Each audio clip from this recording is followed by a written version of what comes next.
त्या नारदाचा दंडवत म्हणा. नारायण नारायण. देव ऋषी नारद मुनी, आज 33 कोटी तीर्थांच्या सभेमध्ये आपलं स्वागत आहे. नारायण नारायण.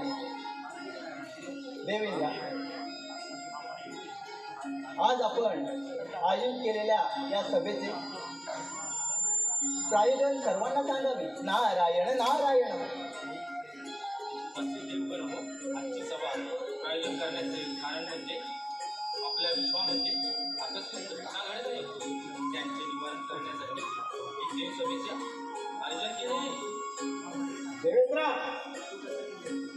या देवसभेमध्ये माझा अपमान केला आहे. पण लक्षात ठेव देवेंद्र, हा कोच गंधर्व हा शरीर आपण कदापि सहन करणार नाही.